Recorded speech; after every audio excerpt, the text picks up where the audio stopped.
Okay. Welcome to Fellowship of the Golden Age. And with me today, I have Kim Michaels, who is an amazing spiritual teacher and the author of about a gazillion books.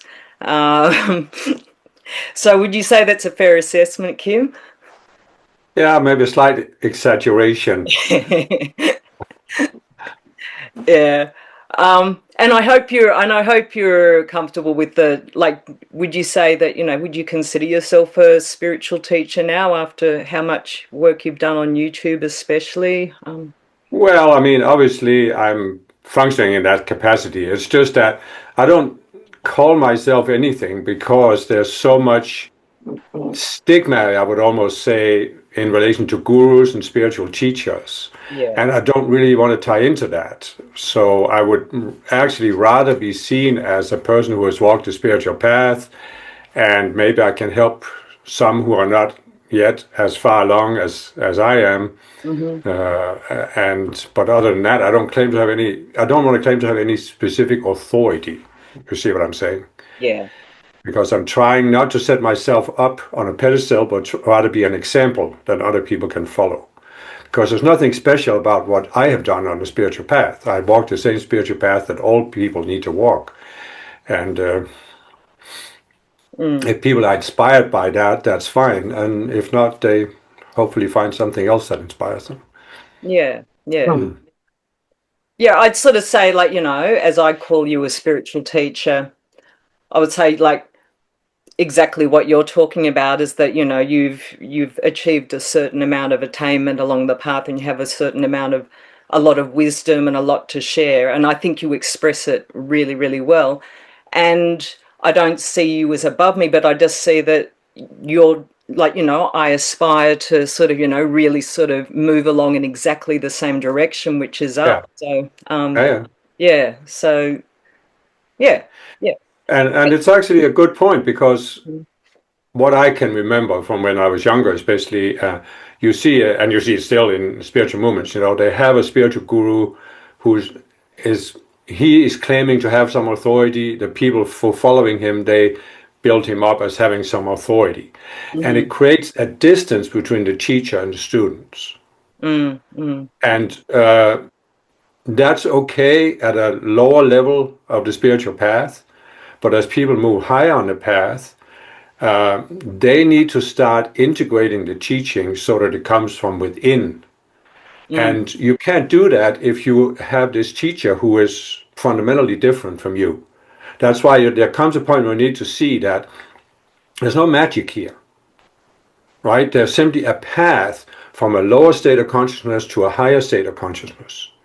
And everybody needs to follow that same path. Yep.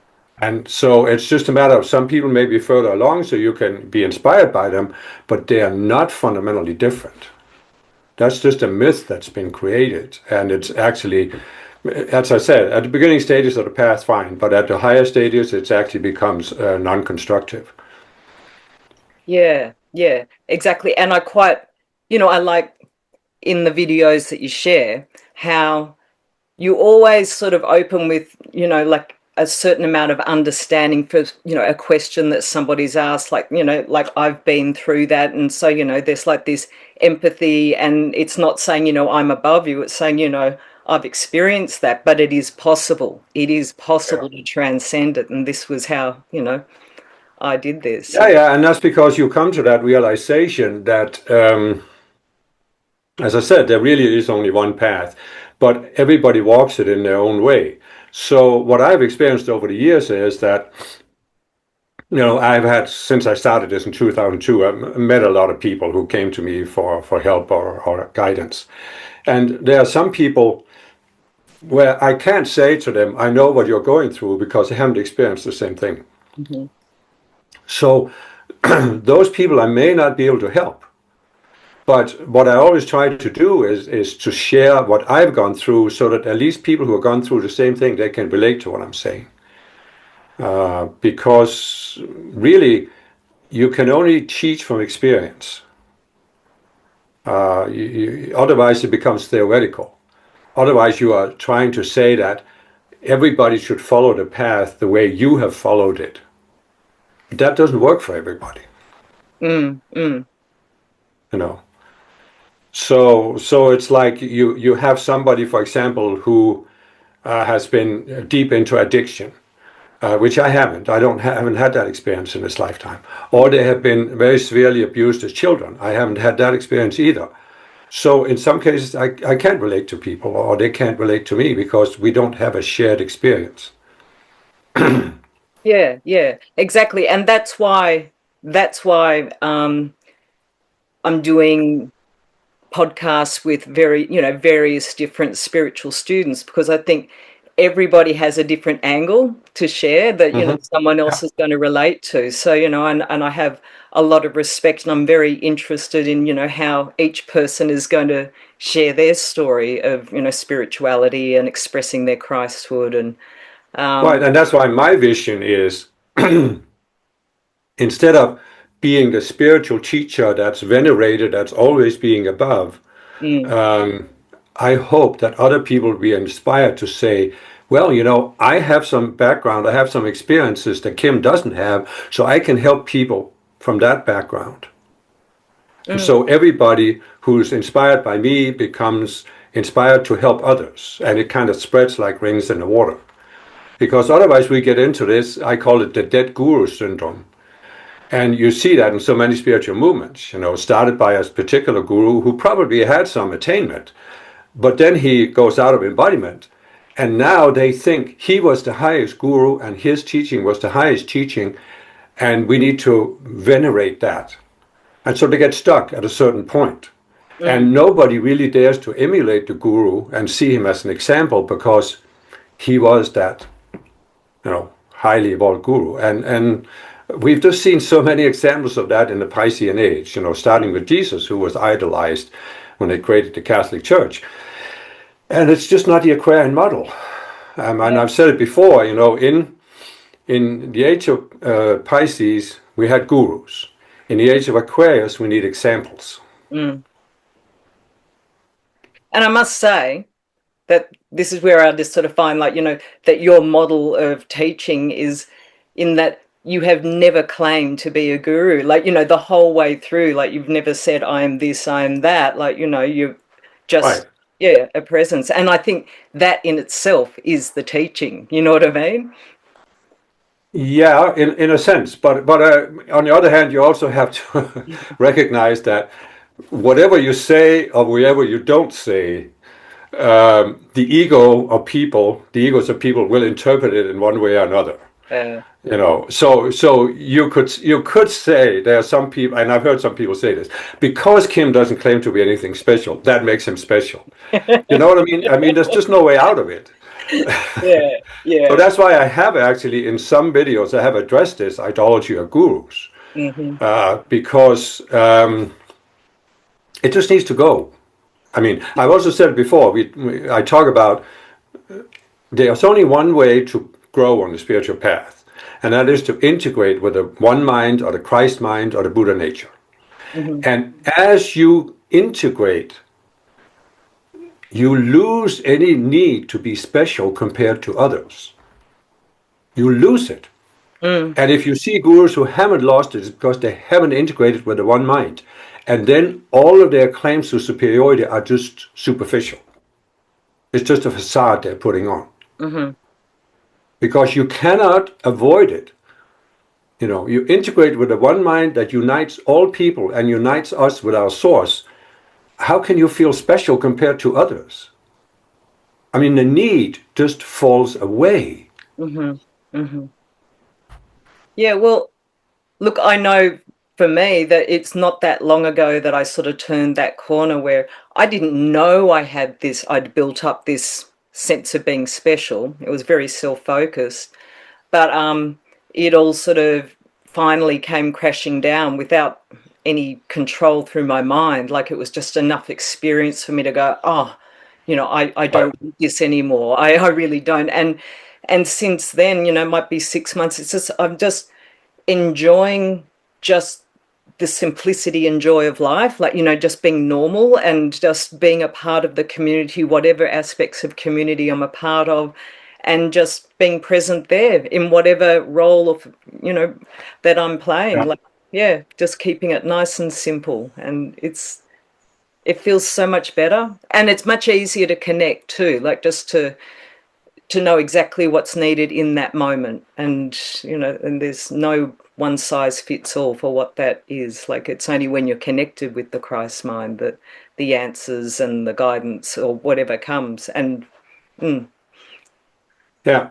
yeah, But see, the reason why that happened to you was that you were willing to consider that perhaps this facade you had put on was actually a prison for you. yeah.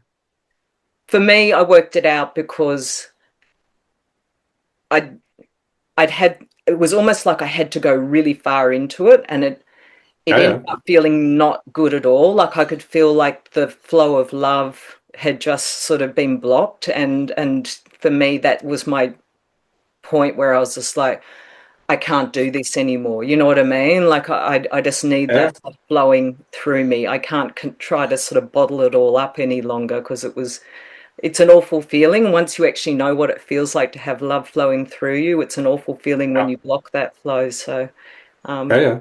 kind of a no-brainer. It was just easy to do. No. Yeah, well, so how did you make the switch?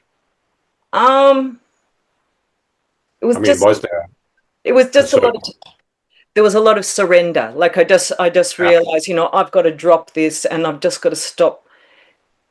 I built up a lot of judgment of a lot of people on, how they're wrong. Everyone's wrong in this way, and I was right, and I just realized I just had to drop that, just drop all of this heavy judgment of people, because that's what was, that was blocking the flow of love through me. And I just knew I just had to, in every possible way, just to, to feel through my heart to that other person, like, and I'm still on that journey. It's a yeah, yeah. continuous sort of journey. I'm not saying, and also I know it was also coming to realize like that there's absolutely nothing ultimate that I can ever know. Like that other Right. stuff was very ultimate, and yeah. So there's always something more to know, and I'm never going to hit this point. There's never going to be this point that I achieve. Like it's Hmm. just going to be one step after the other upwards, and Yeah, yeah, yeah, yeah, yeah.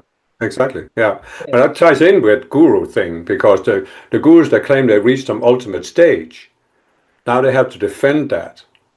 And Mm, it becomes an enormous strain. That's what I say, it's like a prison. And I yeah, remember it myself when I was younger and I had to defend a certain view of myself as a spiritual student. mm, And it's just such a relief to give it up. Because suddenly, as you said, the love can flow through you because you're yeah, not judging. Otherwise, you're sitting there, there's this evaluation going on 24/7 of how's this going to make me look? Does it, basically, does it defend the image? Does it validate the image of myself or does it threaten it? mm, And it's the ego that wants security and is constantly feeling threatened. yeah. Uh, And you end up so, sort so of closing off the world from yourself too, because you've got to have everything that's under control there, and yeah, of course. it's it's yeah, it creates so much tension. It's Yeah. You have an image and it has to be upheld. It's a matter of life and death, it feels like. mm, mm, And I've seen people who didn't do what you did. They decided they were right, you know. And mm, so you can just imagine if you hadn't made the switch, but you had decided that you were right in the situation and everybody else was wrong, you could have been stuck in that for the rest of his lifetime. yeah. Well, Because mm, once you go into that state of mind, very hard to get out of it because when you have this absolute judgment of right and wrong, black and white, hmm, if you were to get out of it, you would have to admit you'd been wrong. yeah, And then you would condemn yourself as harshly as you used to condemn other people. And that's very hard for people to do. I mean, I've known people who are still stuck in it, you know, 20 yeah, years, 15, 20 years later, they're still stuck in that judgmental mindset. yeah. But the thing is, like, it was one of the first things I sort of realized as I got to that point of, realizing how, yeah, that I realized that it was important once I reached that point and I realized, oh, I've made a mistake. The way I was going, it was a mistake, and I quickly it happened over a bit of time, but I realized I really had to be very careful not to let like the serpent sneak in and start making me feel like, like me start chastising myself, like, I've made a mistake, and making Hmm. judging myself equally Hmm. harshly. And that took maybe a month or two to sort of, really settle down. But Yeah. luckily the masters have been really clear on that one, like, just to not judge yourself when this happens, like. Yeah, well, see, even you could say this. I mean, it's a delicate thing because on the one hand, you come to periods where you come to these points where you have to admit to yourself that what you did was coming from you were blinded by something. You were blinded by the ego or duality or whatever. So Mm, it wasn't the highest decision, right? But mm, on the other hand, this reaction, oh, I made a mistake, that still comes from that judgment because it wasn't a mistake. You just took a step on the spiritual path. yeah. So in essence, whatever you had to go through was just your individual path to this point where you could surrender. And so for all of us, we have similar things to go through. We all have an aspect of the ego or subconscious self, whatever we call it, that we haven't seen. And that causes us to be focused on self, because what we're talking about here is the initiation at the 96th level of consciousness, Mm, where if you pass it, you can start going above. And as you said, you're still going step to step, so it's nothing ultimate. But mm, if you don't pass it, you start going below. yeah. And Yeah. now you have to justify why you went below by making somebody else wrong or the teacher wrong or the guru wrong. And it's really a matter of realizing we all have to go through a process to come to the point where we see this focus on self Mm, and we give it up. We yeah. say, I don't want to, like you said, I can't do this anymore. Yeah. You realize the strain it is, and that's all it is. Mm, Once you give it up, what you don't even need to evaluate whether it was a mistake or not. yeah. Because if you have given it up, it obviously wasn't a mistake. You've taken an important step higher. Yeah. How is that a mistake? Yeah. So it's just a matter of what brought you to that point where you could consciously see it. Yeah. True. That's True. the only thing that matters, you I know. I learned something else, or from the experience too. Like what helped me to turn around was experiencing how the Christ will not be moved by, Hmm. like, so this self in me was, just fighting the Christ. And there were, yeah, it was actually two key players. Your lovely wife, Yolita, she stood on the rock of Christ and was sort of firm, stood her ground with me, but like with love and everything, and didn't move. And then it was at that Holland conference about divine plan, and Uh, Jesus came through with a dictation, and it was all about the focus on self. It was about the ego. It was about, and he kept saying, it's all about me, me, me, and it was a very full on, just dictation. And I, like, at that time, this self, like, just totally could not handle it. Like, I took it so personally. He hmm. was even using, words that I sort of use, and I just felt like, he's just doing this to me. I thought, Kim's lost his mantle, the whole world, everyone's wrong but me. And I didn't let go, but it took me a couple of months of playing, maybe only a month after that, of just really playing it out. And then, I just realized, oh, like how the Christ will not be moved. It doesn't Yeah, matter how much you fight or how much you try to sort of put the Christ into some box or whatever. The Christ doesn't yeah, move from that rock. Like it, yeah. so That's it's the a good Peter lesson of knowing. initiation. Yeah, You know, but Jesus says to Peter, "Get thee behind me, Satan," yeah, yeah, because Peter's trying to put an image on the Christ, and the Christ will not be put yeah, into a mental box. Yeah, That's actually, I talked about earlier how when you reach a certain integration with the Christ mind, you don't want to present yourself, you don't want to put on a facade because you realize you can't hide anything from hmm. Christ. So whatever, you can fool the whole world. What does it profit a man that he gains the whole world but loses his soul? You can fool the whole world into thinking you're special, but you cannot fool Christ. Yeah, I You know. cannot fool the ascended masters. And when you realize that, you see that's actually a good thing. Yeah, That's actually your salvation out of the ego's quagmire, where you can justify anything. yeah. And So, because in doing that, like it just took away the magic of the experience with the ascended masters that I've been experiencing all that time and everything. Like it just, all of that joy, all of the magic, it took away my own joy, my own magic, like just everything, like till it just took me to this point of like, I just can't do it anymore. I so can't. you I mean the just, judgmentalness or whatever, the yeah, sense? yeah. And Yeah, I couldn't enjoy the teachings because, that this yeah, self yeah, was trying to put everything into a box and it yeah, was, yeah.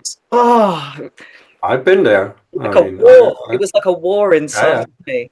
Yeah, your whole mind your whole attention is eating up on defending this image you have of yourself. Mm, mm, And it yeah. just is an enormous strain. Yeah. And I also had this sense like I've been here before in other lives. Like I've Oh, hit okay, this, yeah, yeah, I've hit this 96 level and down she goes each time. Like, I get yeah, there and I'm sure I just know it's happened in more than one lifetime. Because I yeah, just had this sense yeah, I've been here, I've been down this lifetime, like I know my divine plan. Like that's not gonna happen. right, right, yeah. But Yeah. that is no, that's an important initiation, and it's good that you're sharing it because that can help others. I mean, I've seen people in all the years I've been on the spiritual path, even going all the way back to TM. Um, there are these. It's like there are people that have this kind of psychology, and they come into a spiritual movement because they want to have it validated that they're special. Mm, And so, for a time, they feel validated by associating with a guru. And what these people always want, they want a guru who's very special because then they feel special by association. But then there comes a point where something happens, so they feel disappointed by the guru. And now they start putting the guru down yep. because that makes them even more special than when they were just following the guru. Because Yeah. now they know better than the guru. And or I've also heard people say this, the ascended masters will never say this. Mm, mm. So now they know better than the ascended masters what the ascended masters should say. But wait a minute now, why did the masters ascend and you haven't ascended? Maybe there's something there. The masters Yeah. saw something that you haven't seen. That's why they've ascended and you're still down here. You know. Yeah. Yeah. Yeah, I know it's an interesting pattern, isn't it? Like, I mean, I wasn't really too involved in the community back then, but I know that, around 2020, there was a lot of people when they were challenged with their attachment to Hmm. um Trump, I guess, and the beliefs around COVID vaccine, Hmm. things like that. Yeah. Um, that yeah, there was a certain amount of fallout where I think, exactly this happened. Like, Kim's lost his mantle, and that's the end of that. Yeah, but it's happened over the years with people. There was even Yeah. a big group in Russia that did it one time, and it also happened at Summit Lighthouse. And as I said, I saw it even in TM. Mm, So I think it's just a pattern you see in spiritual movements because there's a certain amount of these students that are attracted because they want to be validated, and then when they're not validated, they validate themselves by now putting the guru down. And mm, it's just a pattern you see all over, and it's because they haven't grasped what the ascended masters are, that they are completely above and beyond any of these human plays that we come up with, any of this ego, uh, dramas that we create, mm, and they don't grasp or they don't experience what the Christ mind is because they are so you think about it, how it was when you were in that state of mind yourself. It eats up all of your attention, and you're constantly thinking, so you can't just be still and relax. And as I say, the conscious you can't step outside of your outer mind and experience pure awareness, neutral awareness, Mm. because the Christ mind is completely neutral. See, so you see people that get really focused on a particular issue, whether it's wearing a mask or getting vaccinated or supporting Trump, and all of a sudden that's more important for them than connecting to the Christ mind. But what did Jesus say? He who is willing to lose his life for my sake. So if there's some aspect, some human opinion that you are not willing to give up in order to come closer to oneness with Christ, then you're not getting closer to oneness with Christ no matter what you claim. I Yeah. mean, I've had people who sincerely were convinced that their support for Trump came because they had Christ discernment. Yeah. And if I didn't agree with them, it was because I didn't have the Christ discernment they did. Yeah. But Christ discernment isn't for or against Trump or for or against masks. It's totally stepping away from all of this and just experiencing that connection, that neutral way of looking at it. Mm. But I've got to say, like, and this is where I'm kind of glad that I've had the experience and it's quite fresh, because when you're in it, you don't know you're in it. Like, No, no, you really don't know. You don't know no, no. until just something comes along. Like, I think it was my niece, my niece committed suicide, and so, just such a big event, like, it just brought me straight into my heart to support, family and everything, and that love was flowing through me again, and that's what brought me back, just Mm-hmm. the flow Mm-hmm. of love. But when I was in it, like when you're in it, and I knew even, the lead up sort of with the year before, like the end of 2024, I just felt like I just felt like I just knew there was just something that wouldn't give, like, it just Right. and there was this huge build-up of tension, and yeah, it just, I think, yeah, that's when the tree fell on my bus and it sent me into this massive, very strong trauma reaction, Right. PTSD thing. Right. Right. But and I had to sort of protect myself. And so that, yeah, that's when, like, this spiritual self, which is like, I've got it all covered and everyone else is wrong, like, you know what I mean? Like, it just Mm-hmm. stepped in Mm-hmm. to take control. Because I guess, that experiencing severe trauma sort of helped to just push it all to the surface, make it Yeah. really Yeah. um, Yeah. obvious. But yeah, when I was in there, like, you have no idea. And I just know, looking at, how I knew I didn't know something, but I didn't know what I didn't know. You know what I mean? I didn't know how to Right. fix it. It was just, it's But like, that's the whole idea of the yeah. duality consciousness and what Jesus called the death consciousness. When you're in it, you're completely blinded by it. Mm, And there is no way you can reason your way out of it.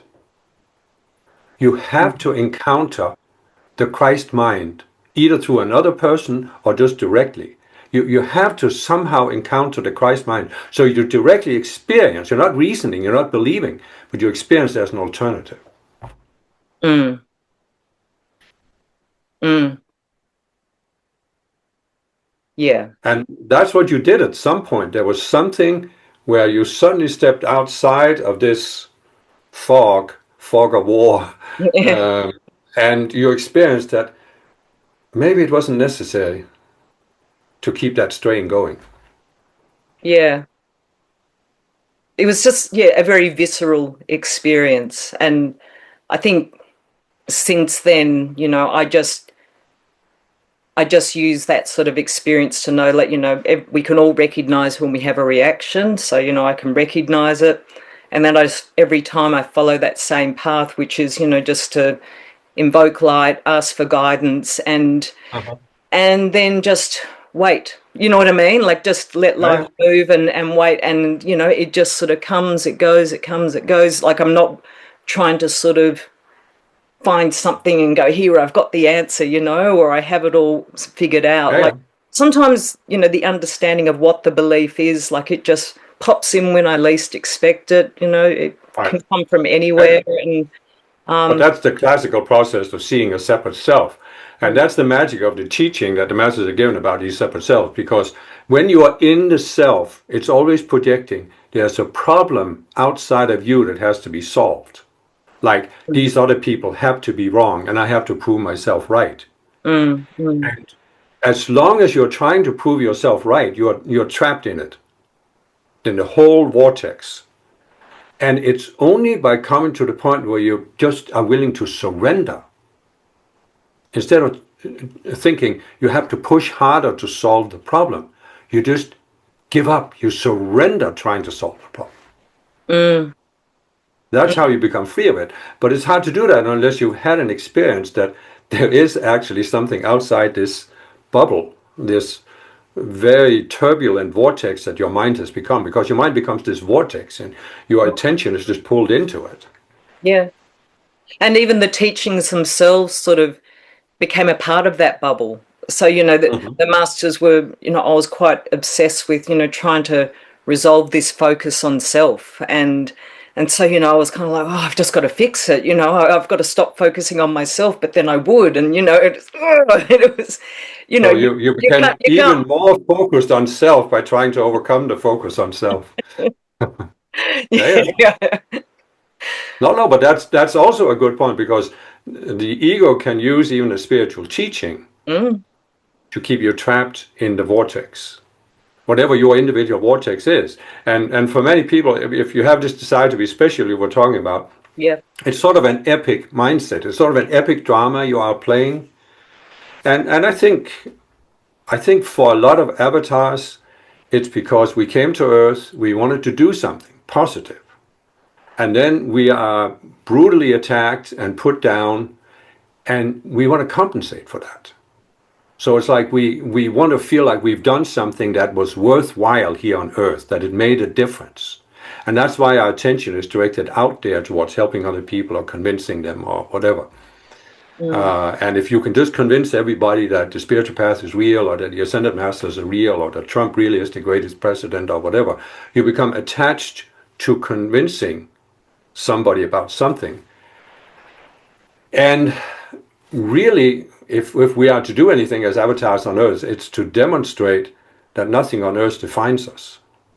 mm, And see, when you have this, whether it's wearing a mask or vaccine or Trump or whatever, something on Earth is defining you because this is more important to you, proving this right, than coming closer to Christ, coming yeah. into oneness. Yeah. Yeah.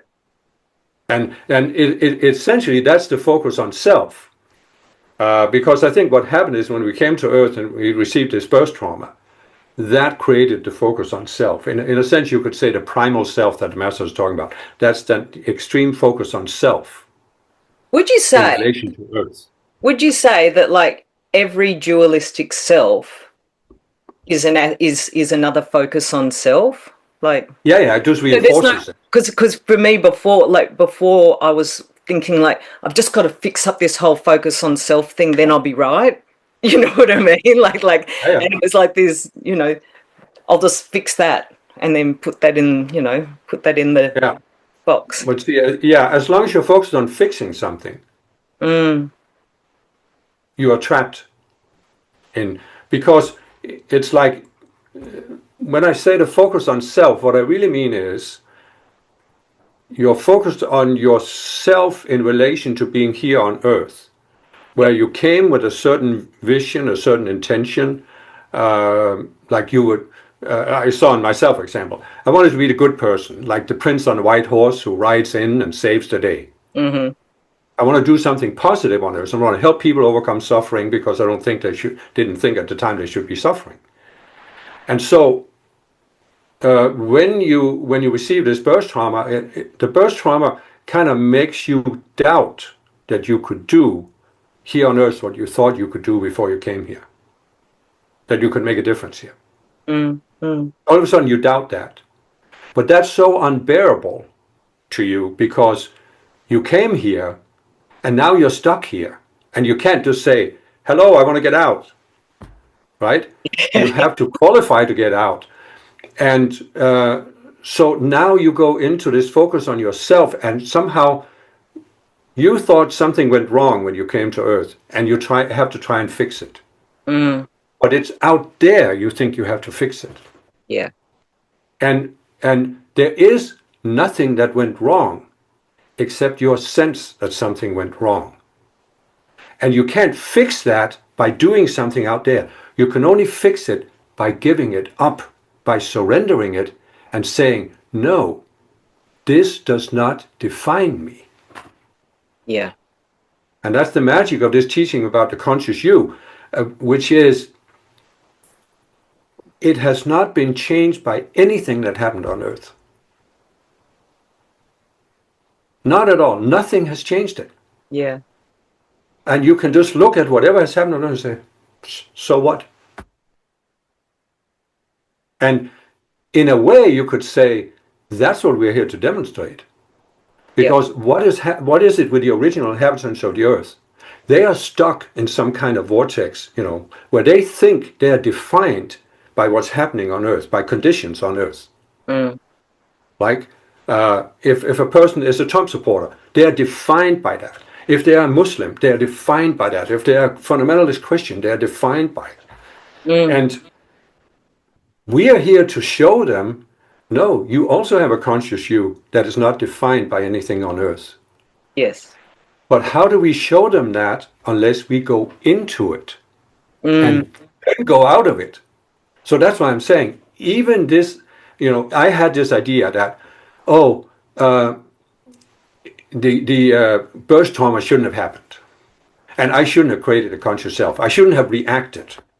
But the masters have said over and over again, nobody can come to a planet like Earth and not react. Even those who are now ascended, when they first came to Earth, they also reacted.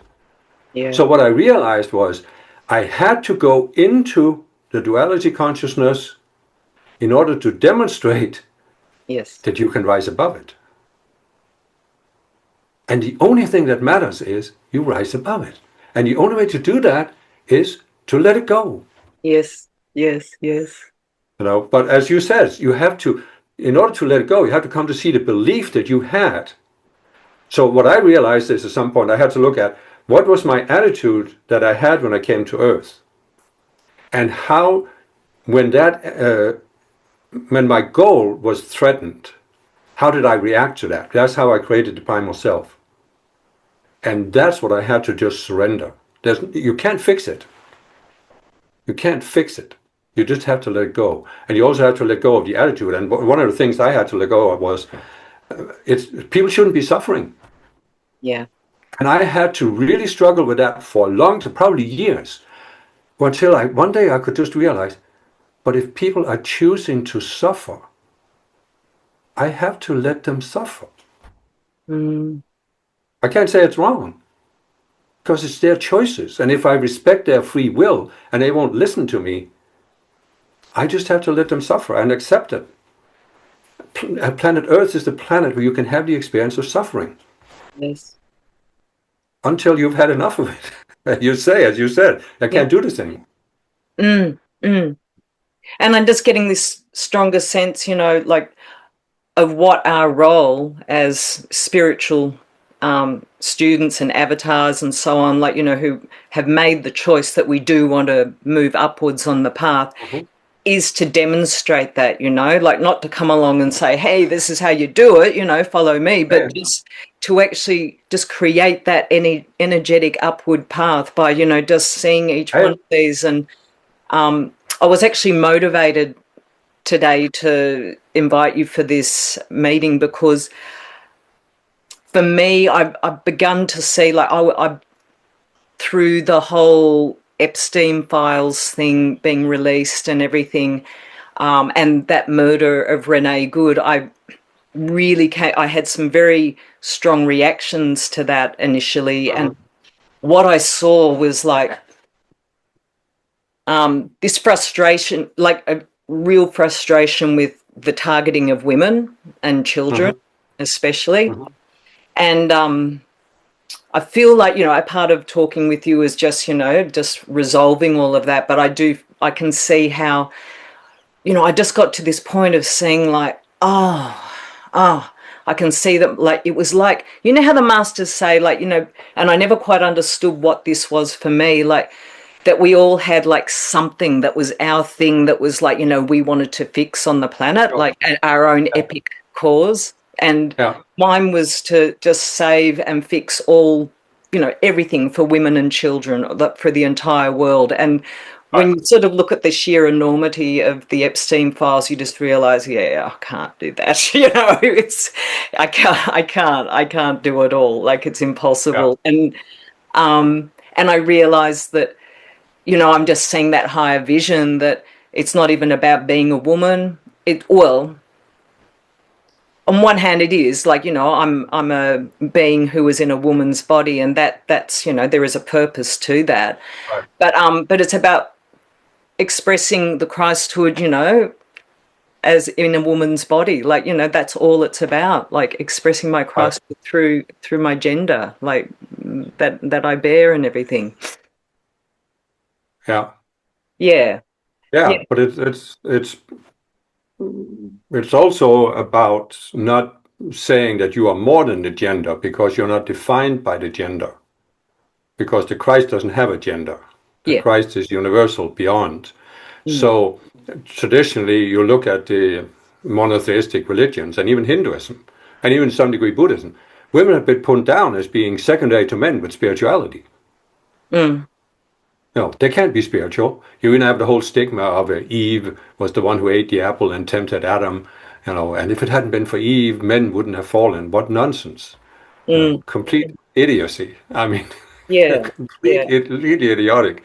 And so there's that whole stigma of blaming women for the fall of man, so to speak. Yeah. And like, even with Eve being the one who caused desire in Adam. So, Yeah, it's yeah, Eve's fault that he, has yeah, a perverted yeah, sex drive, and, yeah, and I see that, that's pretty much the basis of what's going on with the imbalance between the genders right now. Is, you've got like this sexual addiction in the vast majority of men, right, and the objectification of women, and I yeah, was really reacting to the objectification of women, and but I'm just saying it's about all of us just busting out of that, busting out of that objectification, both for men and for women, but not yeah, playing that role, because I can see women end up, because it happens to, even in, Western societies, like, we're still programmed with that same objectification. So, like, we objectify ourselves and we respond to that. I know full well, if I had been a teenage girl and in the same situation as those girls who were lured into Epstein's room, like, I know I would not have known how to defend myself. I would have just caved in hmm. and allowed that to You happen. think so? Yeah, I, I, maybe, I don't maybe not. I don't think I would have been lured in there. Yeah, I don't think I actually would have been lured in there. I would have sensed something, but I think once I was yeah. inside those walls, I would have felt. I just know I would have felt scared and Well, trapped. that's true. Once you're pulled in, it's difficult to pull out. But I Yeah. think many spiritual people, maybe because we've experienced it in past lives, we have an intuitive sense to avoid those kind of situations. Mm, Not everybody, obviously, because I met many people who were abused as children because as child you can't really defend yourself. yeah. But I And also as a think, child, I do recall, like, yeah, just feeling creeped out by some people, and I just stayed away. Like, I yeah, don't know yeah, what would have happened, but I just remember going no. Um, yeah, yeah. It's like you have a sense, I'm not going to go there. But I mean, it's not to say because there's of course many spiritual people, as I said, you go into an abusive situation to demonstrate that it's not going to define you and that you can rise above it. And that's why I'm saying, even spiritual people who have been abused, why are you spiritual? Because this didn't define you, and you are looking for a way to rise above it, mm, whatever happened in your past. yeah. And And that's the magic, you know. It's the magic of this. You know, the Christians have made it into, oh, Jesus is the one who absolves all our sins. But Mm, no, the Christ consciousness is what helps you see that the sins did not define you. Whatever you have done, whatever happened to you on earth doesn't define you. And by coming into oneness with the one mind, you can rise above it. mm, mm. Because, yeah, because it's all about, objectifying Jesus, as being this Yeah, one yeah. But it's funky also guy. the abuse, the objectification of women. Mm, It's like, in a sense, what is it an attempt to do? It's an attempt to create a role, completely artificially created here on earth, mm, and project it upon women that women should conform to the role.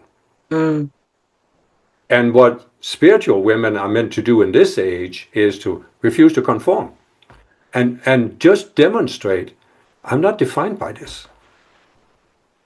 This patriarchal system that we've had for thousands of years, I'm not defined by it. You can't put me in that box, mm. you know.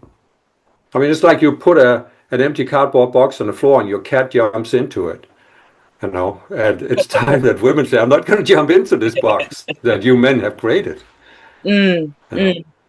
And when you see an upsurge in these men, like you said, they're addicted to sex, but there are more and more men now that want women to go back to these traditional roles Yeah, of being the wife and the mother and the willing sex slave. yeah, And more and more women are saying, no way. yeah.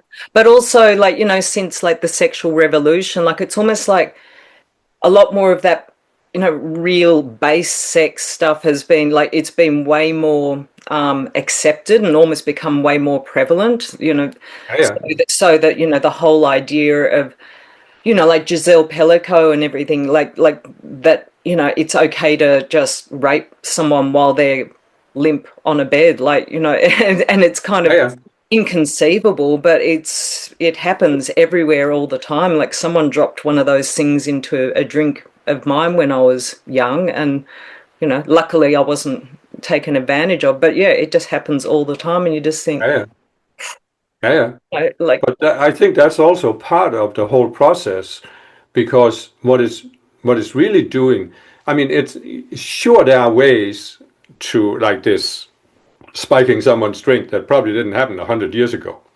But there was other forms of abusing women that happened back then, because women were in this traditional role as a wife, and they had to obey the husband and give him sex whenever he wanted, mm, and so I'm just saying, today all of these things, they're just coming out yeah, to become so obvious, like the whole Epstein files. If Trump had not said during the campaign that he would release the Epstein files if he was elected, they mm, would have been forgotten by now. yeah, But he couldn't, because if no matter what you think about Trump, he can't keep his mouth shut. yeah. Okay, I know, once and you, in a way, how he always talks about how they talk about, we're such a transparent administration. I just sort of think he is really transparent in some ways. yeah, yeah, Like, he yeah, doesn't yeah, hide. yeah, yeah. You give him an audience, and he can't stop his mouth. Whatever is in his mind comes out. You put him with a phone so he can post on Truth Social, and all the stuff that's inside of him comes out. It's hilarious. Uh, so, so, so I'm just saying, it's self-inflicted wound here. Yeah. But what I'm also saying is, it had to happen, because it had to come out. Because I think, as I said in my one of my videos about the Epstein files, I think we are meant to see that there is an elite that they look at human beings as commodities. Mm, And in this case, it's women, but really they look at all of us as worker bees yep. who are just supposed to do the work so they don't have to. Yes. And they can sit in their castles. I mean, in essence, what is happening in democratic nations is we are recreating the medieval feudal system through money. Instead of the nobleman who inherited the land from his father it's now money. Mm, Those who have the money, and in many cases inherit it, or even if they make it themselves, they become like the new noble class who can do whatever they wanted. mm. And But that's what we are meant to see here. yeah. But I think because it's becoming so obvious, like the pattern is becoming so clear, and you can see that there are many, many people from all different walks of life who are pointing it out, from economists to Yeah, philosophers to spiritual people to politicians, you know what I mean? Like so many yeah. different angles where they're going, look what's happening, it's all top down, and we're seeing this pattern that they this small number of people, fallen beings, power elite, whatever you want to call them, they Yeah, don't care. Like, we are just yeah, fodder for them. We're just yeah, objects, yeah. massive objects for them to honestly, I mean, I don't actually know what, they'd actually get out of it. Like, really when it's all said and done, like, they get lots and lots of stuff, but I mean, and lots of perceived power, but really, like, is that anything? It's not anything. No, but I can tell you Yeah. what's happening. Because think back to what you said. When you were in this state of mind where you were really working through this, and your mind was like a vortex of energy, Mm, and you were constantly, your whole attention was on this. That's how their minds are. They are this swirling vortex of energy. However they see it, mm, whatever they see that they have to have it. And they can only see that they have to get more of it. Like you can say, just as one example, the rich people, billionaires, they already have more money that they could spend in the rest of their lifetime if they said, I'm going to stop working. I'm just going to spend my money. They couldn't even spend it in the rest of their lifetime. yeah. But they are caught, we have to have more. It's not enough. What if I lose it? What if somebody comes and takes it from their whole lives are eaten up by this. Or if it's power, or if it's I want to make myself the greatest president in the history of the United States. Their whole attention is focused on this, and they don't. They may have a vague idea what they're going to get out of it, but it's never going to happen. It's an impossible quest, but Mm. they can't see that. But they are craving sort of they do there's somewhere in their awareness where they are aware they're missing out on the energy that, sustains you and I. And I think that's why, they're doing this to people and why they're, um, yeah, abusing Yeah, they children have to steal and the energy. on to get that energy somehow. Like they're Yeah, getting it from the yeah, human race and especially from children, like because that it's such a pure energy just to yeah. get a child. No, no, they're not getting the energy from their higher selves, so they have to steal it from others. And that's why all the abuse and the objectification. I mean, in a sense, you look at the traditional view of the wife and the mother. Mm, You know, it's abusive. I mean, the husband is stealing energy from the wife, mm, not just through sex, but also her submission. And so it's a very abusive role. And that's what's been there for thousands of years, and women have been trapped in. Um, mm, and it's also extracting energy. And it's this again, the husband can do no wrong. yeah, yeah. And there's something like I'm just curious your take on this, like what I've seen sort of in one of the core sort of patterns, psychological patterns in that has been caused by this division is like I find women are much more self-conscious and prone to feeling like rejected because we are objectified, and so it's very like all throughout your life, like you're constantly judged on how you look, especially when you're younger and everything. Like when you get older, you just don't care so much. But I mean, it really, really matters. So, I noticed in me, even when I didn't worry about it quite as much as most other women, but there was just this pattern of, feeling like, very easily rejected by others. Whereas I've noticed men are almost on the other side of this dualistic spectrum of like, just like they don't get so worried about it. They don't care. They don't care, like, like Donald Trump just doesn't really care that everyone hates his guts or whatever, you know what I mean? But he does in a way. But it's sort of like this real sort of don't care about this, or, don't hold grudges about things, like can just, it doesn't really touch. Yeah, guys don't seem to get touched by that. They don't feel as much or the same sort of rejection that, and maybe there's a rejection underneath all of it, a sense of that, but it's almost like this, yeah, it's a blockage of emotion. And so, yeah, do you know what I'm talking about? And Yeah. can you relate to I that? mean, what's coming to me with what you're saying, obviously I'm not a woman, so I don't see it from the inside, but what's Mm, coming to me is that the traditional marriage, it's almost like when the two people get married, the husband takes ownership of the wife. That means she has to live up to his demands, but he doesn't have any demand to live up to anything mm. because he's now in a privileged position. So it's a master slave, where the slave has to be obedient to the master, but the master doesn't have to consider the slave. Mm. And this role has been there for so long. I mean, it's really men trying to put themselves in a privileged position where the women do all the work, especially with the family and the And the children. woman has to please the man, you know what I mean? That's Yeah, the, yeah, yeah, yeah, yeah, yeah. She has to do all the work at home, all the work with the children, and give him sex whenever he wants, yeah, and be happy about it. So that's why I think women have for thousands of years been put into this the passive role, the receiver role, the one who has to live up to the demands. Whereas the man, once you're in a privileged position, you don't have to live up to anything. At least towards the wife, she just has to take whatever he dishes out. mm, And if he wants to go drinking, she has to accept that. And if he wants to beat her up, she has to accept that. And mm, all these kind of things. So I think there's a lot of, I don't know what it feels like to you, but I think there's a lot of that role that still hasn't been shattered. yeah, Even though in some modern countries, obviously it has changed a lot. In Denmark, for example, it has changed a lot. But still, on a worldwide scale, in the collective consciousness, it's still there. And I think even in the, I mean, you talked about the sexual revolution, right?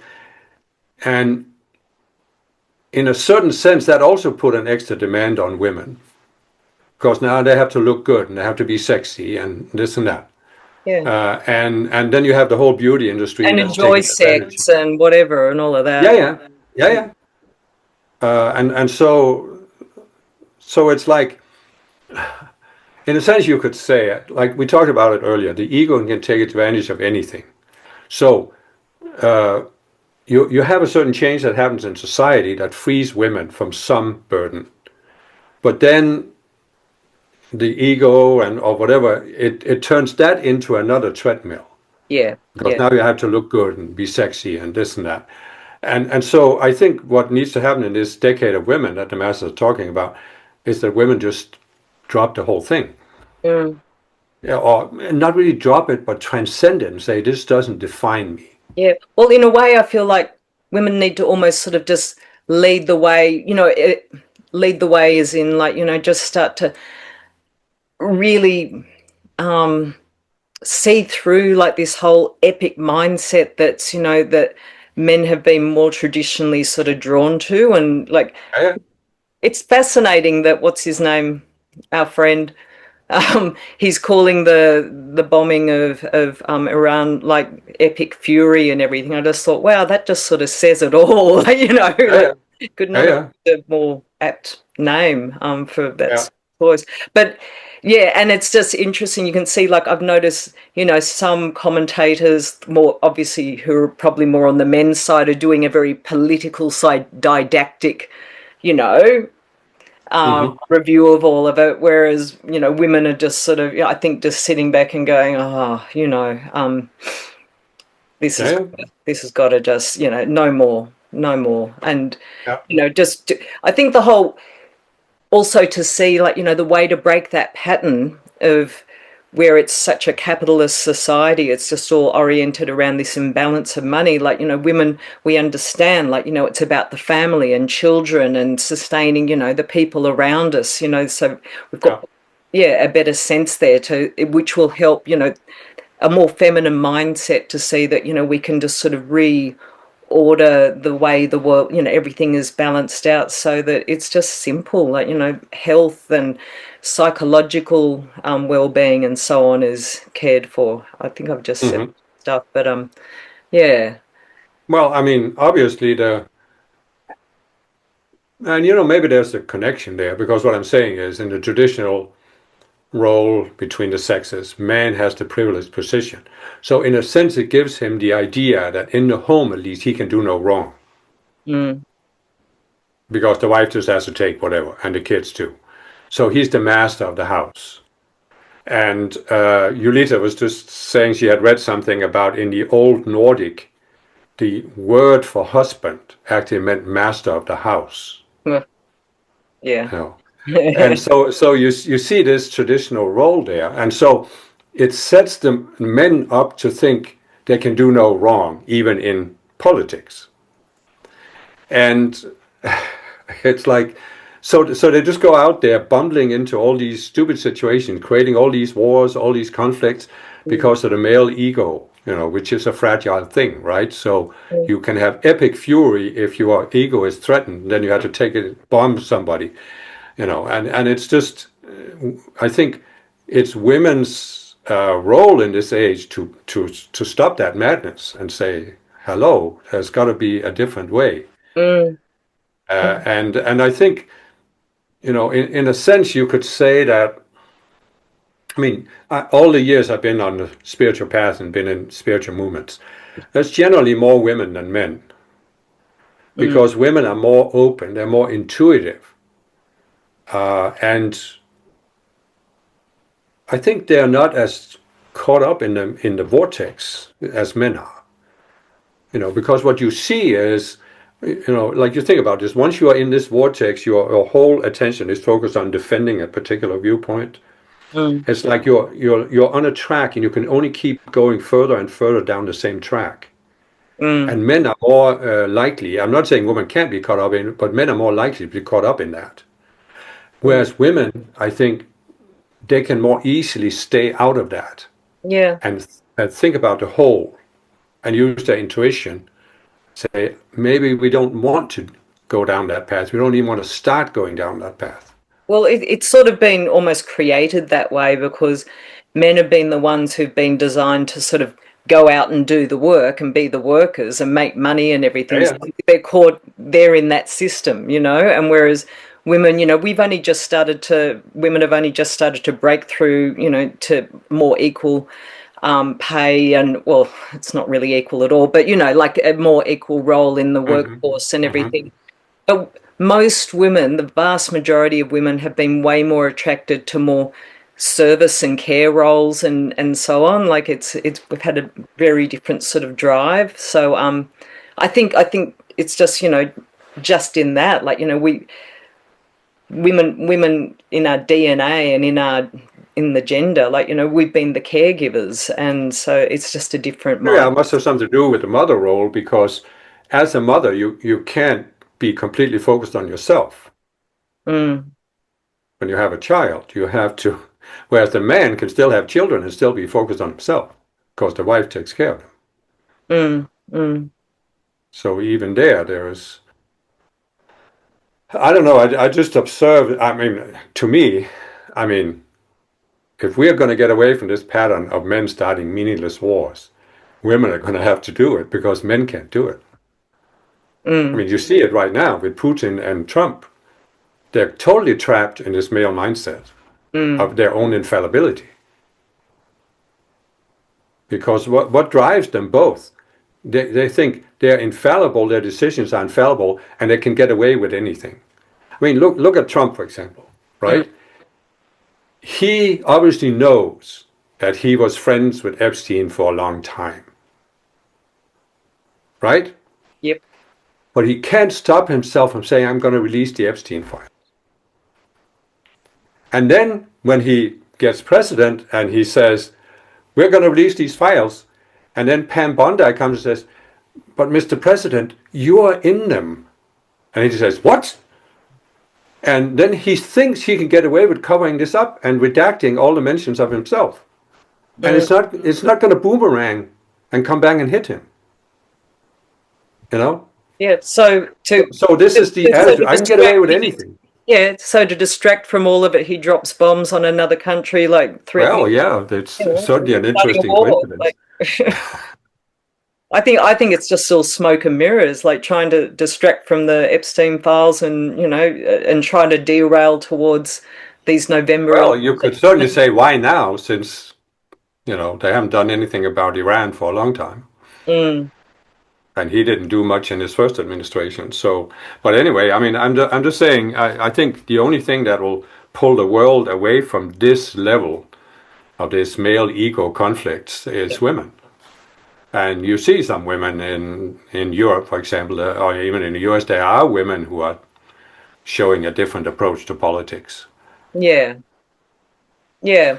And again, I think just bringing it all the way back to that core wounding, which is just I think almost sort of saying that spiritually we're sort of secondary and everything. And I think once you can sort of begin to resolve that, and just women, we can Mhm. just stand in our light and know that Yeah, um, yeah. yeah, not And be worried about expressing ourselves, and just to allow that light and that to be expressed through us in whatever way possible. And it just shines a way forward. And and just watching men also, the more evolved men, to actually sort of balance out the feminine yeah, in themselves too. yeah. I mean, ultimately, like the masters said, we just need to realize that the masculine and the feminine energy, they're like the Tai Chi. They're not competing with each other. They're not canceling each other out. They're complementing each other. Mm, So mm, both are needed to have a harmonious whole.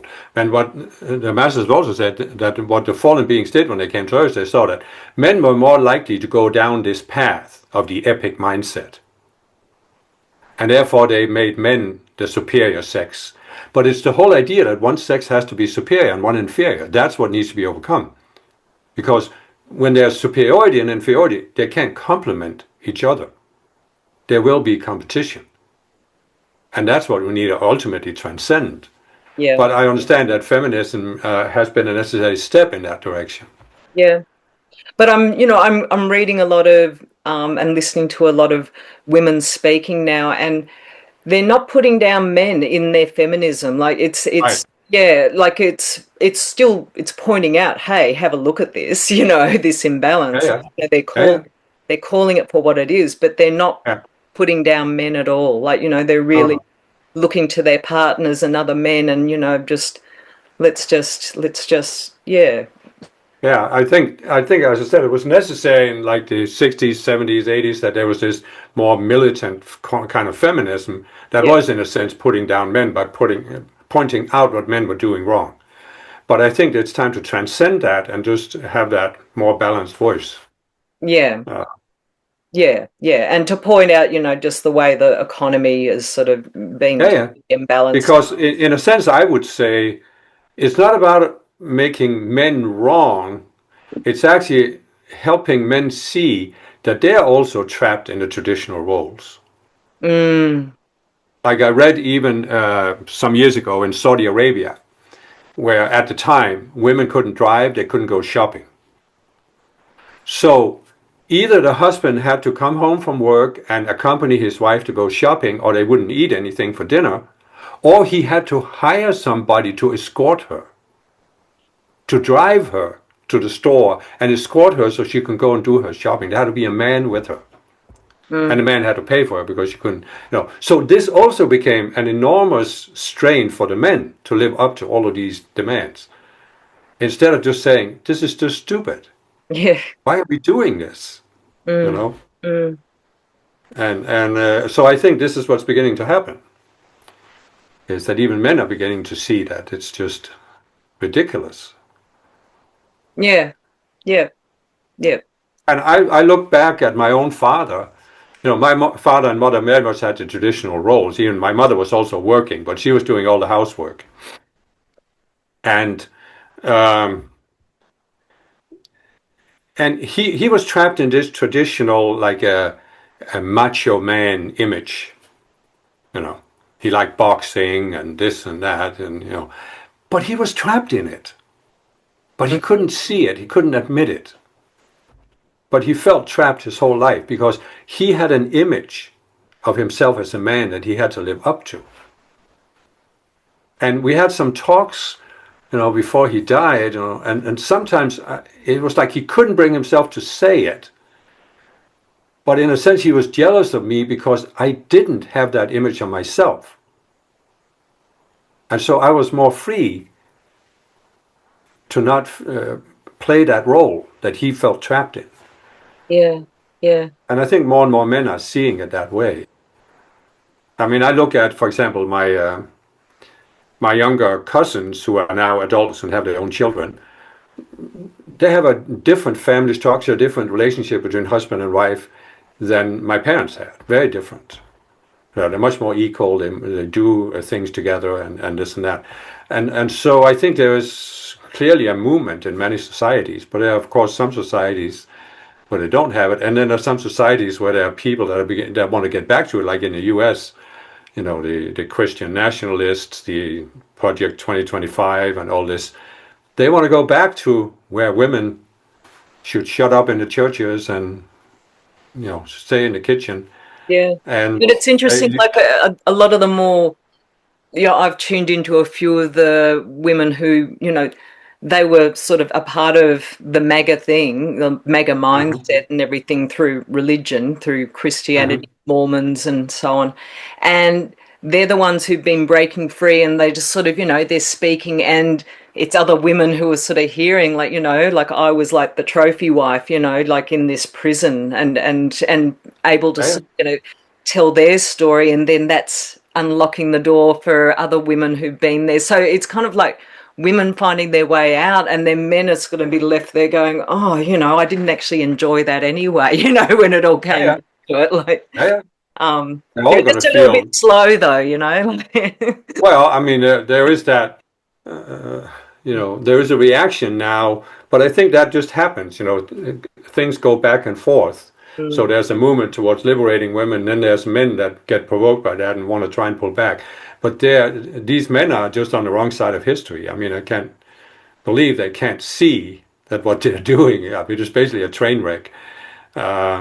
But I remember living in Utah for 5 years among Mormons, and I worked with a guy.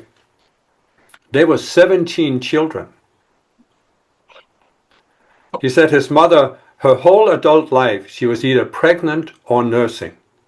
oh, So, there's no thinking about, do I want to get a job? Do I want to have a career? Do I want to get an education? mm, mm, And the Mormons really have some kind of view of women. They would never openly say what it was, even though I tried to ask them. But it's something about women can only be saved by having all these children. yeah. And so that locks them, really locks them. Yeah, yeah. Yeah, like I remember my mother, she had a lot of children. I'm from a big family and she ended up sort of raising one of my brother's kids as well. So she was mothering from, in her early 20s all the way till about 60 and yeah, Yeah, and then she was nursing my dad too because yeah, that's what you do, you nurse the husband as yeah, well. Like and he died and I was devastated because I was quite young, but I was in my 20s and I was just so sad and almost, maybe a month after he died, like she was sad of course, but almost a month she was like, great, okay, and she just sort of just life packed up begins, her right? bags. I'm going overseas and doing adult education courses. Like finally she was free and she just Yeah, embraced it. You know what I mean? yeah. But she played the role and she was allowed to be free at last. And she just, Mhm. but yeah, it was really interesting to watch how, like, she just kept herself in that box because that's what you do. You just got to be a mum. Yeah, And yeah. yeah, But it was a shock for me to sort of initially, I was kind of like, you should be grieving. But yeah. No, yeah. she admitted her relief. Yeah, free from the role and what liberation there is. when you, Yeah. yeah, it's what, yeah. And that's what, we're just watching, like, I feel like that's what we're watching right now, like, play out during our lifetime. And, other people some can be a little bit more sort of negative in the outlook, but I honestly see, like, wow, there is so much happening, so much forward motion. And, I feel like I'm just seeing the beginnings of this golden age unfolding Yeah. before our eyes. And it's not worrying me anymore. It's just like so much light is flushing out all of that darkness, and that's all Hmm. this is. That's all this is. It's just, Yeah. Yeah. yeah, all the cockroaches are scattering. We turned on the lights, and Yeah. we're just seeing how the Yeah. planet Yeah. is tested. It's, Yeah. yeah, it's No, very, no, and that's what the master is saying to in these 12-year cycle to focus on the positive, because you can so easily be pulled into a vortex, and in a sense you see what happened with COVID and Trump is that many people got pulled into this vortex, that things are so bad that somebody has to save us. mm, mm, And it's the epic mindset all over again that's being outplayed here. I just saw a recent opinion poll in the US that showed that if the election had been held today, Kamala Harris would have won by 8 points. okay, She wow, would have become president. mm, And I think part of the reason why Trump was voted in was that too many Americans are still in this epic mindset. yeah. And I don't know that it would have solved. I don't think it would have moved things along as quickly as what they can go with Trump, to be honest. Like, No, because obviously he the was voted in Democrats were still a because part of that system, like, yeah, yeah, yeah, it's, yeah, and yeah, people needed to see this outplayed as yeah, he's doing. And I remember when he got sworn in, I was thinking, so the question is, will he be somewhat moderate like he was in his first term, mm, or will he be more extreme? And it very quickly became clear that he was on the path to become as extreme as possible, which yeah, I think, in a sense, is good because yeah, that means people will see, they'll come to that point where they say, oh, as many have already, this has gone too far. Like Rennie Good and the other man who was shot there, where people really said, they're starting to shoot American citizens now. That's enough, yeah, And so I think that's what needs to happen. We had our conference last year in August in Chicago. And after that, Julita and I flew to Montana. We visited Yellowstone Park. And we stayed in a motel. And one morning at breakfast, I was talking to an older man. He was probably in his 70s. And he was telling me he had been a lifelong Republican. He grew up in a Republican family and he always voted Republican. But he couldn't support what Trump was doing with NATO and Ukraine and this and that. So he asked me about this, and I told him how, this meeting with Zelensky in the Oval Office sent shockwaves through Europe, and he could see it. I mean, he could totally see it. So I think there are many people that are seeing that this is just too extreme, mm, mm, and I hope there are people in more and more people in Russia that are seeing that Putin is too extreme. But yeah. so far, we don't know. Yeah. Yeah, and I think the good thing also is, like, I think because Trump is just so overt, like, we're actually seeing that, oh, this has actually been happening a lot longer. Like, and it was just more covert what was going on. So, Yeah, yeah, now it's like, bang, we're just seeing, this, the pedophilia that's been happening all along. Like, I've had a lot of experience working with children who've been victim to pedophiles and everything. So it's no right, surprise to me, but you just go, oh, well, it's, you just know the system is not going to do anything about it. Like, it doesn't support. But yeah, so it's just like, in a way, it's just so good that it's just out and it's so obvious. So everything, the system, people are scared the system's going to collapse, but that's because it's actually not sustainable. Like, yeah, yeah. yeah. And I hope what's going to happen, and some people are already starting to talk about this. Why hasn't more people been prosecuted in the Epstein case? I don't know, right? So I hope this is going to lead to this. Again, there's a power elite who think they can get away with anything because they have money, they have connections. And when that awareness starts spreading, who is the arrow going to point to? Lots Trump of is things. exactly outpicturing this. All of his life, he's thought he could get away with anything. Mm, All of his business dealings, you know. So I hope this is going to expose that power elite because yeah. how many billionaires are in the Yeah, American government right all of now? them. Like Trump's just one, you know what I mean? Yeah, yeah, And yeah, he's yeah. the most stupid of them all. Like, He's just an example of it. but But there is so many, and you know, like it's just the light's going to go onto them. They're all just hiding in those dark spots yeah, right now. yeah, But yeah, yeah. it won't take too long. And Yeah, so he takes health care away from the poor and gives tax breaks to the rich, and you know, you see how this could be exposed yeah. as the elitism because it's so anti the American Constitution. Mm. Yeah. Oh, look, you know, and I even see it in Australia too. Like, you know, it's subtly playing out Oh, here, the influence, and yeah, just watching people sort of waking up to it as well. Like, you know, not feeling satisfied with the government, I must say. Like, yeah, yeah, yeah, yeah, bit too much lip service and so on. But yeah, anyway, yeah, yeah. it'll all resolve. But anyway, I feel like, you know, we're just sort of like, yeah, we've just talked about loads, and I really enjoyed how that flowed with you, Kim, today. Like, Yeah. just Well, I hope we got your questions covered. yeah, there's a whole like we barely even got there. Like I had sort of, you Oh, know, a framework in mind, but we ended up just flowing, and seeing that was the whole idea. I just sort of wanted to allow okay. it to, you know, just be a Yeah, flow, yeah. just trust. But do you have any specific questions you want to address before we? Um, no, not really.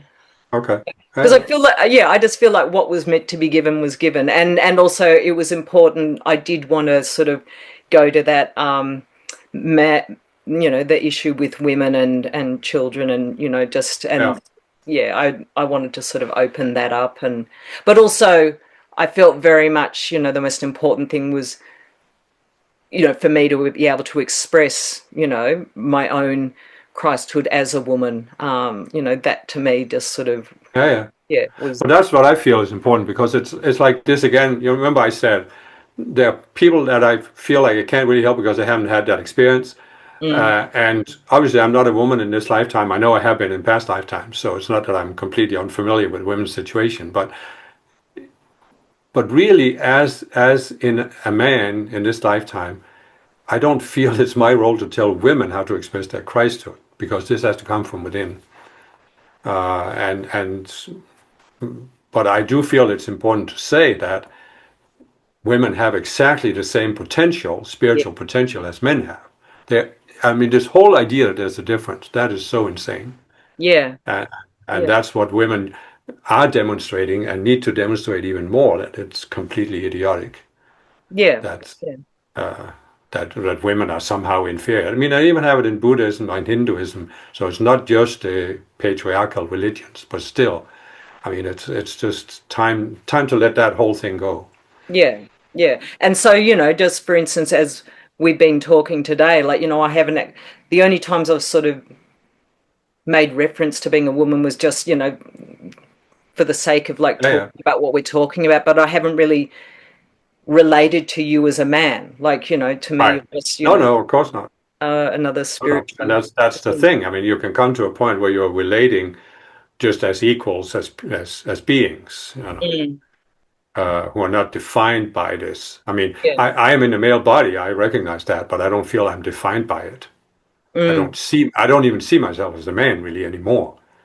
Certainly not based on this outer image that I was brought up with, yeah. but just as a spiritual being. So, so that's what I see as the potential. You know, you begin Yeah. to interact that way. Yeah. I think for me, like, I just sort of set aside that very subtle sense, you know, a separate self that goes with the collective of women, like feeling like, you know, that I am somehow inferior. Like, and even though I don't believe it, but that mindset's sort of there, you Right. know, and I just was like, I'm setting that aside, you know, I'm Yeah. not, yeah, that's, I'm letting this one die, you know, and I'm just Yeah, going to yeah, yeah, sit yeah, of and be course. present, you know, like just Because it is very active in the be who I collective am. conscious Like, and is constantly projected at you. Yeah. just like we all have constant projections on the collective. We just have to, it's again this, you transcend that. This doesn't define me, but you can only transcend it if you're willing to just let it go. Because again, the projection is there's something you have to do or fix because you're a woman. And you have to look at that and say, no, no, there isn't. Yeah. Yeah, because it was Oh, kind of funny, like as I was sort of it was very impulsive when I reached out to you to invite you for this, and it was very much linked with, the Epstein files, and that's sort of what spurred me. It was a very spontaneous thing, but then I'm like, but now what am I going to do? You know what I mean? Like, and because I just knew I knew there was something inside of me was like, but I want to talk about the imbalance between, men and women, and there was, just this slight sort of, but you can't do that, you know what I mean? You can't talk about that sort of thing. And oh, um, okay. even though I knew I could, but it's Yeah. just, yeah, it was just like Right. this little niggle. And I felt like, I've just got to push through and just do it and talk about it and allow it to unfold as it does, and Yeah. trust in that. So, Yeah. Yeah. Yeah. yeah. Yeah. So mission accomplished. Yeah. Otherwise, we can talk again and, Yeah, have more specific questions. I just felt in the beginning, it's kind of important you brought up your experience there. It was important because it really is a pivotal experience on a spiritual path. yeah, yeah. Uh, Oh yeah, yeah. No, yeah. I was glad to talk about it because for me it was pivotal, and I can only, I think because I've got such a fresh experience from it, like just it might sort of ring a bell for somebody else to sort of recognize that, Yeah. and Yeah. that, yeah, it's Yeah. just such a beautiful release once you just drop that. Yeah. Yeah. Yeah, Yeah. it's Yeah. much easier to move on. Like the path just gets. I mean, in a sense, if we talk about Christhood, right, you can say the essence of Christhood is that instead of seeing yourself as defined by any of these roles here on earth, whether it's men or women or other more specific roles, Mm, you are you're building your oneness with your higher self so that it's your higher self that defines who you are, not anything here on earth. hmm But that also means that you're not against anything. So I talked about this guru dynamic where first there are people who come and then they idolize the guru. Well, mm, they're defining themselves in relation to the guru, and the guru is a person in physical embodiment, right? mm, Then they flip, and now they're denouncing the guru and putting him down. But they're still defining themselves in relation to the guru. yeah. But Christhood is when you don't define yourself in relation to anyone or anything on earth, but to your higher self.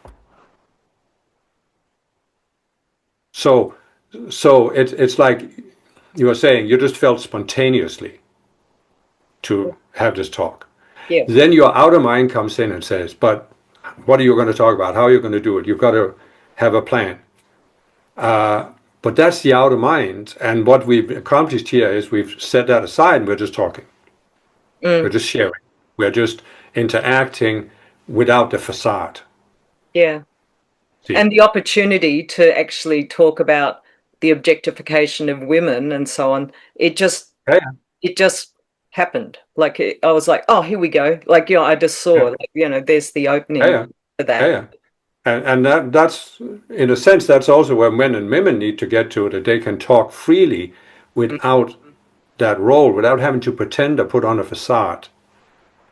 Uh, and not only men and women, also men in between and women in between.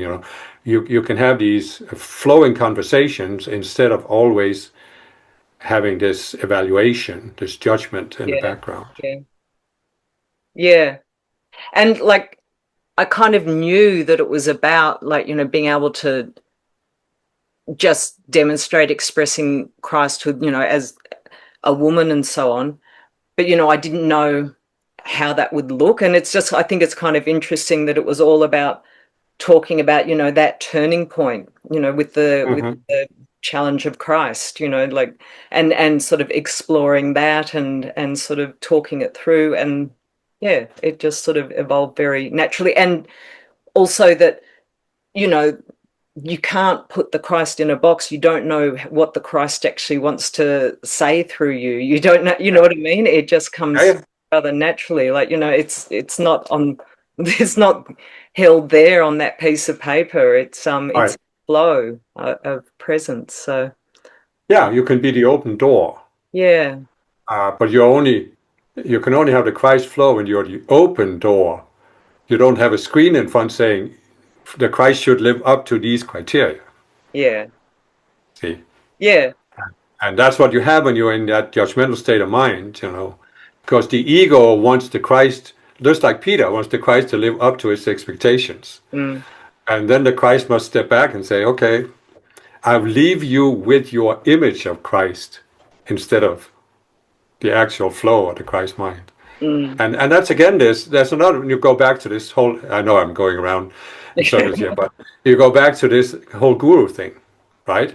Because the problem is that you are identifying that the Christ can only express itself through that special person Mm, and not through all of us.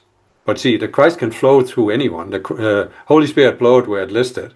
yeah, So it's again this, you know, old-fashioned idea of wanting to limit Christ. Only Jesus. He was the only Son yeah, of God. yeah. Nobody else can emulate him. Yeah. And how the Christ isn't fixed in a box and everything. So for instance, you've been putting yourself out there with mainly with the YouTube videos for a couple of years now. What is it, two? Yeah, 2 years. Yeah. Yeah, And so even from that time, just observing, Kim Michaels expressing his Christhood, there's been a lot of growth. You know what I mean? yeah, I yeah. I can see it. So it's really Oh yeah, so it's a demonstration of that, yeah, that the Christ, wasn't the living, I don't know, the living Christ was expressing through the whole time, but it was a flow and it was just this demonstration yeah. But there becoming was, more and everything. And it's the same for each one of us. We're not going to, yeah. we can't just, there we go, I'm the Christ and put ourselves on the cross and we've achieved that, No, no. And that's why it's also important to realize you just have to start at some point. You can't sit there and wait until you're perfect because that will never happen. Mm, mm, I'm not saying everybody should necessarily start expressing themselves, but there comes a point where you're not going to grow unless you start expressing it. And because it's only by expressing it that you grow further. It's yeah, only when you seek to do something to help others that you get beyond this. In a sense, we talk about the focus on self, right? yeah, And the focus on self is it's all about you and making you look good and making you look good like you are a spiritual student or you are the Christ. But when you overcome the focus on self, you start saying, how can I help others? mm, How can I serve something beyond myself? Whether it's helping others, whether it's helping the ascended masters express something, you know, that's what it's about. And otherwise, you won't go beyond that 96 level, really. mm, mm, And you know, it's like I've said, my motto for many years was, it's not about me, mm. because I had to overcome that gradually, that focus on self. And there's nothing final. I mean, who knows, you know, what we grow into or what happens or doesn't happen. So Yeah, that's why I'm saying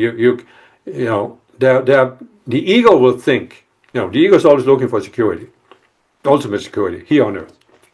So it hears about Christhood, say, oh, when I have Christhood, I'll be ultimately secure. mm, But there's nothing ultimate, not even in Christhood. It's not an ultimate stage. It's a progression. mm, mm. And that's another thing about gurus, because so many of these, especially in the East, they're talking about, oh, he's enlightened, and they see it as an ultimate stage, and it's not. There Yeah, is no ultimate state of consciousness that can be reached on Earth. This whole idea that somebody is the incarnation of some deity, I mean, you yeah. know, Or they're the it's just Buddha or unrealistic. something, or like there's only Yeah, yeah, one Buddha, and yeah, yeah, yeah, yeah, yeah, yeah. mm, So that whole myth has to go in Christhood, because you see that Christhood is beyond anyone or anything. It cannot be defined by anything in this world. yeah, yeah, exactly. Well, Kim, it's getting a little late now here, Yeah. so Oh, yeah, yeah. You are in a different time zone. Yeah, I know. I've had a busy long day, a long day. Yeah, So, yeah. yeah, yeah. Okay. So I'd like to sort of get some dinner and Yeah, unwind. yeah, of course. Yeah. Anyway, so I've really enjoyed Yeah, spending this likewise. time with you. It's been really Yeah, good. And to the viewers, I hope you get something out of this. So yeah, yeah, I've enjoyed the flow. I hope you enjoy the flow. So yeah, definitely. Yeah. all right. Okay. Okay, Kim. Well, thank you. Yeah, thank you. Okay. Bye. Bye.